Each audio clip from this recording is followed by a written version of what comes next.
السلام علیکم ورحمۃ اللہ وبرکاتہ۔ سبھی دوستوں کو، بھائیوں کو، بزرگوں کو، ماں اور بہنوں کو میری طرف سے بہت بہت سلام، دعا، پیار۔ آج میں بہت ہی اہم بات کرنے جا رہا ہوں، آپ لوگ اس کو غور سے سنیے۔ ابھی ہم سب دنیا والے یہ کرونا وائرس کی وجہ سے پریشان ہیں۔ انشاءاللہ اللہ رب العزت پر ہم کو پورا یقین ہے، انشاءاللہ یہ مصیبت بھی ہمارے اوپر سے ہٹ جائے گی اللہ چاہے تو، اور انشاءاللہ اللہ چاہے تو خیر ہو جائے گا۔ تو اب یہ وائرس کی وجہ سے کتنے لوگوں نے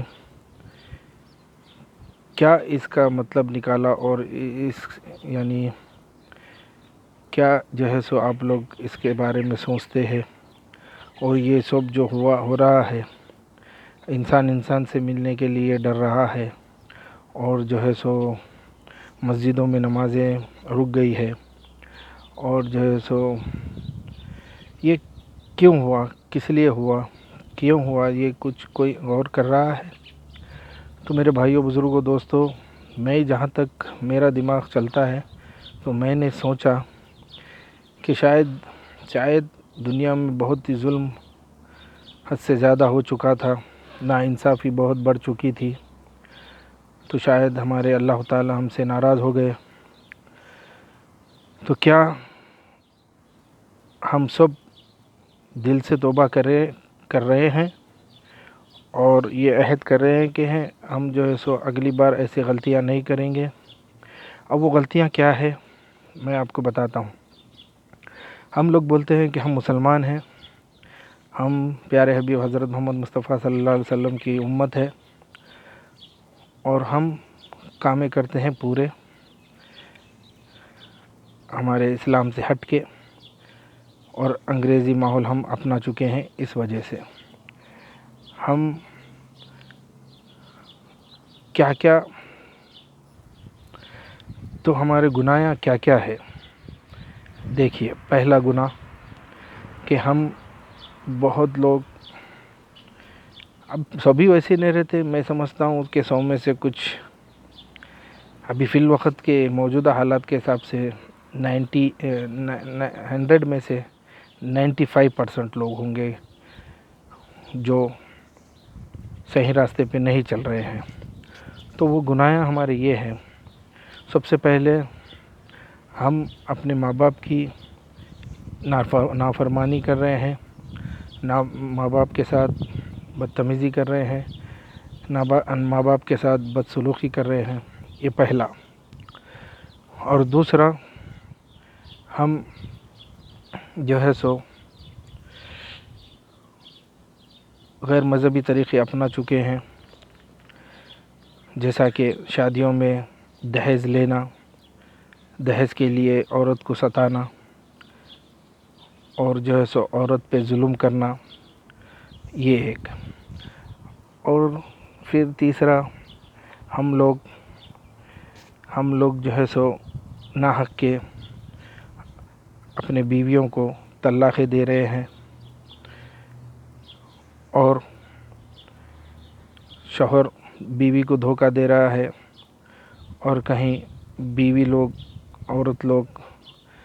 اپنے شوہروں کو دھوکہ دے رہی ہے، اپنے شوہروں پہ، اپنے شوہر کے گھر والوں پہ ظلم کر رہی ہے، یہ۔ اور تیسرا، ماں باپ اپنے بیٹیوں کے ساتھ ظلم کر رہے ہیں، سمجھتے ہیں کہ وہ لوگ ان لوگ کی شادی کر کے دے دیے تو بات ختم، اور جائیداد کے بٹوارے میں بیٹیوں کو صحیح طریقے سے حق نہیں دیتے ہیں، سب بیٹوں کو دیتے ہیں، بیٹیوں کو صحیح طریقے سے حق نہیں دیتے ہیں، بیٹیوں کا حق مار کے کھاتے ہیں، بھائیاں اپنے بہنوں کا حق مار کے کھاتے ہیں، اور پھر ہم بولتے ہیں ہم مسلمان ہیں، اور اولاد کو ہم دینی تعلیم نہیں دیتے ہیں، اولاد کو ہم انگریزی تعلیم میں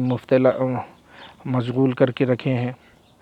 انگلش سیکھو، انگلش میں بات کرو، واہ میرا بیٹا میرا بیٹی گریٹ ہے، انگلش بات کرنا آ گیا، تو اس کو دین کی سمجھ ہی نہیں ہے۔ تو ایسے غلطیاں ہیں تو یہ سب غلطیوں کو ہم کو چھوڑنا ہوگا اور اللہ سے دل سے معافی مانگنی ہوگی، تو ایسے وبائیں، ایسے بلائیں ہمارے اوپر نہیں آئے گی، اور اللہ ہم کو ایسے مصیبتوں سے، ایسے بلاؤں سے، ایسے وائرس سے ہم کو بچائے گا۔ اور ہم نماز صحیح نہیں پڑھتے ہیں، ٹائم پہ نہیں پڑھتے ہیں، کاہلی سے پڑھتے ہیں، رسول اللہ کے بتائے ہوئے راستے پہ صحیح طریقے سے نہیں چلتے ہیں، سنتے ہیں سب مگر اس کو فالو نہیں کرتے ہیں، تو ایسے ہمارے اندر بہت سارے غلطیاں ہیں۔ اور جھوٹ تو عام ہو گئی ہے، پیسہ کمانے کے لیے حرام حلال نہیں دیکھ رہے ہیں، مٹی خوری کر رہے ہیں، اور ہم مسلمان ہو کر کے نشے خوری کر رہے ہیں، شراب خوری کر رہے ہیں، شراب پی رہے ہیں، اور زنا خوری عام ہو گئی ہے، زنا کے لیے ڈر نہیں رہے ہیں، آنکھوں کا زنا، اور جو ہے سو زنا بہت عام ہو چکا ہے، ہر طریقے کا زنا۔ تو اب آپ بتائیے، ہمارے اندر اتنے گناہ رہنے کے باوجود پھر بھی ہم توبہ نہیں کرتے ہیں۔ اب اتنی بڑی مصیبت ہمارے سر پر آئی ہے، پھر بھی ہم توبہ نہیں کر رہے ہیں۔ تو میرے بھائیوں، بزرگوں، دوستوں، میری ماں اور بہنوں، تو یہ سب باتوں پہ ہم کو غور کرنا ہے، اور جو ہے سو اللہ کی رسی کو مضبوطی سے تھامنا ہے۔ اللہ ہم سے شاید ناراض ہے، تو اللہ کو راضی کرنے کا یہ وقت ہے، اور جتنے بھی ہم گناہ کرتے ہیں وہ سب کی توبہ کر لیں، اور جو ہے سو اب آنے والی جو زندگی ہے، جتنا بھی بچے ہیں، لگتا ہے کہ قیامت قریب ہے، تو ہم ہماری اولاد کو اور ہم خود نیک ہو جائیں، ان کو بھی نیک بنائیں، اور جو بھی ہماری غلطیاں ہیں اس کو سدھار لے، اور حق تلفی نہ کرے، اور جائیداد میں حصہ اگر کرے تو بچوں کے ساتھ بچیوں کو بھی برابر حق دے، اور اپنے بیویوں پہ ظلم نہ کرے، اور بیویاں اپنے شوہروں پر ظلم نہ کریں، شوہر اپنے بیویوں کو دھوکہ نہ دے، اور بیویاں اپنے شوہروں کو دھوکہ نہ دے۔ اسلام کو صحیح طریقے سے سمجھ کے اللہ کے رسول حضرت محمد مصطفیٰ صلی اللہ علیہ وسلم بتائے ہوئے راستوں کو صحیح طریقے سے ہم عمل کریں گے، تو انشاءاللہ ہم ایسے بلاؤں سے محفوظ رہیں گے، اور ہماری زندگی اور ہمارے بچوں کی، ہمارے آل اولاد کی زندگی ہمیشہ اچھے سے گزرے گی۔ تو بس یہ کچھ چند باتیں تھے جو میں آپ لوگوں کے سامنے رکھنا چاہتا تھا۔ اگر آپ لوگوں کو یہ باتیں پسند آئی تو شیئر کریے، اگر اس میں کوئی غلطی نظر آئی تو معذرت چاہتا ہوں۔ السلام علیکم ورحمۃ اللہ وبرکاتہ۔